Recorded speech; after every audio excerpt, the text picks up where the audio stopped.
दोस्तों सोचिए, अगर आज पाकिस्तान और भारत के दरमियान एक मुकम्मल जंग छिड़ जाती है तो क्या होगा। कौन जीतेगा, कौन हारेगा और इंसानियत का क्या बनेगा।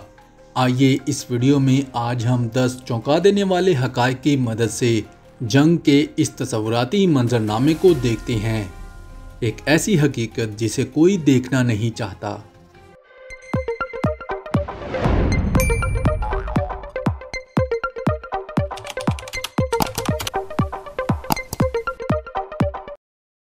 Number 10, domestic front. जंग में सिर्फ हथियार नहीं, अवाम का जज्बा भी फतह का फैसला करता है।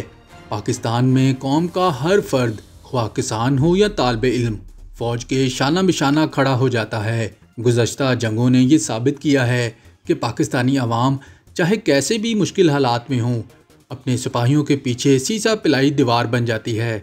जबकि दूसरी तरफ भारत को अपनी अंदरूनी बगावतों, अलहदगी पसंद तहरीकों और सियासी इख्तलाफात का सामना होगा जो इनकी फ़ौजी तवज्जो को हटाएंगे।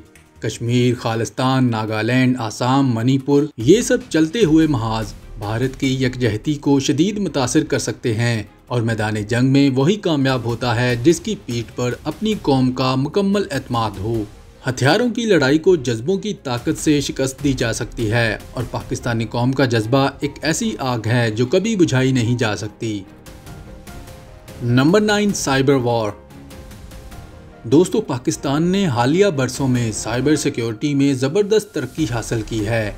जंग के दौरान भारत के कमांड एंड कंट्रोल सिस्टम पर हमले करना पाकिस्तान की हिकमत अमली का अहम हिस्सा हो सकता है। पाकिस्तान का ये कारनामा जंग को रवायती मैदान से हटाकर डिजिटल मैदान में ले आएंगे। ये खामोश हमले दुश्मन की रीढ़ की हड्डी को तोड़ सकते हैं।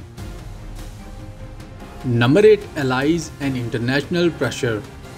दोस्तों, पाकिस्तान को चीन, तुर्की, ईरान और कुछ अरब ममालिक की इखलाकी या खामोश हिमायत हासिल हो सकती है, जबकि भारत को अमेरिका, फ्रांस और रूस की सफारती हमायत मिल सकती है। मगर कोई भी आलमी ताकत खुलम खुला मदाखलत नहीं करेगी क्योंकि दोनों ममालिक एटमी ताकतें हैं।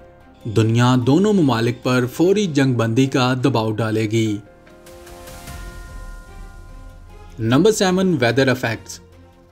पाकिस्तान में शदीद सर्दियों में शुमाली महाज पर बर्फबारी भारतीय अफवाज के लिए एक भयानक ख्वाब बन सकती है, जबकि दूसरी तरफ मानसून की बारिशें भारतीय सरहदी इलाकों में कीचड़, सैलाब और सप्लाई लाइंस को तबाह कर सकती हैं।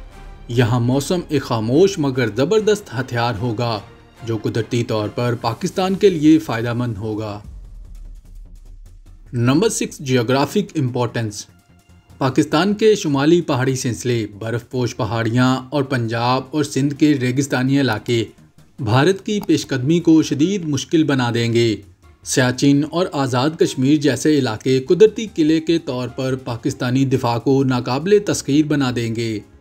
भारतीय फ़ौज को इन इलाकों में लड़ने के लिए दुगनी तवानाई और वसाइल की ज़रूरत पड़ेगी। Number 5, atomic weapons. दोस्तों, जैसे कि हमें मालूम है कि दोनों ममालिक ही एटमी हथियार रखते हैं। पाकिस्तान के पास तकरीबन 165 और भारत के पास भी तकरीबन इतनी ही एटमी वॉरहेड्स हैं। मगर पाकिस्तान का डिलीवरी सिस्टम यानी मिसाइल टेक्नोलॉजी जैसे शाहीन और गौरी सीरीज़ बहुत तेज़ और मौसर मानी जाती है। Number 4, navy. पाकिस्तानी नेवी के पास तकरीबन 100 से ज़्यादा बहरी जहाज़ और आबदोज़ें हैं, जबकि भारतीय नेवी के पास 290 से ज़्यादा जंगी बहरी जहाज़ और आबदोज़ें मौजूद हैं। लेकिन दोस्तों, पाकिस्तान नेवी को अपनी स्ट्रेटजिक पोजीशन यानी गवादर और कराची बंदरगाह की बदौलत काफ़ी फ़ायदा हासिल हो सकता है। Number 3, air force. दोस्तों, पाकिस्तान एयरफोर्स के पास तकरीबन 1350 तैयारे हैं, जिनमें जदीद फाइटर जेट्स F-16 और JF-17 थंडर भी शामिल हैं। जबकि दूसरी तरफ भारत के पास तकरीबन 2200 तैयारे हैं, जिनमें रफ़ाइल Su-30 MKI और मेराज 2000 तैयारे शामिल हैं। लेकिन दोस्तों, पाकिस्तानी पायलट्स की महारत दुनिया भर में मशहूर है, जिसका मुंह बोलता सबूत हम माजी में MM आलम की सूरत में और माजी करीब में ही फैंटास्टिक टी की सूरत में देख चुके हैं। समझ रहे हो? समझ रहे हो? Number 2, tanks. दोस्तों, पाकिस्तान के पास तकरीबन 3200 से ज़्यादा टैंक्स मौजूद हैं, जिनमें अल खालिद और अल ज़र्ब जैसे जदीद टैंक्स शामिल हैं, जबकि भारत के पास तकरीबन 4700 टैंक्स हैं, जिनमें रूसी साख्ता T-90 और बिश्मा T-72 शामिल हैं। लेकिन दोस्तों, पाकिस्तानी टैंक्स को बरक रफ्तारी से हमला आवर होने में महारत हासिल है। इसी वजह से इन्हें दुनिया के बेहतरीन टैंक्स में शुमार किया जाता है। Number 1, army. दोस्तों, पाकिस्तान के पास तकरीबन 7 लाख एक्टिव सोल्जर्स और 5 लाख रिजर्व सोल्जर्स भी हैं, जबकि भारत के पास दुनिया की तीसरी सबसे बड़ी फ़ौज जो 14 लाख एक्टिव सोल्जर्स और 11 लाख रिजर्व सोल्जर्स पर मुश्तमिल है। मगर याद रखिए कि मैदान जंग में तादाद नहीं, हौसला और हिकमत अमली फ़ैसला करते हैं, और पाकिस्तानी आर्मी दुनिया भर में अपनी बहादुरी, महारत और जज्बे की वजह से पहचानी जाती है। दोस्तों, असल जीत जंग में नहीं, असल जीत अमन में है। लिहाजा दुआ करें कि पाकिस्तान और भारत कभी मैदान जंग में ना टकराएं, बल्कि मैदान तरक्की में मुकाबला करें और एक ऐसी दुनिया बनाएं जहां दुश्मनी नहीं, सिर्फ खुशहाली हो।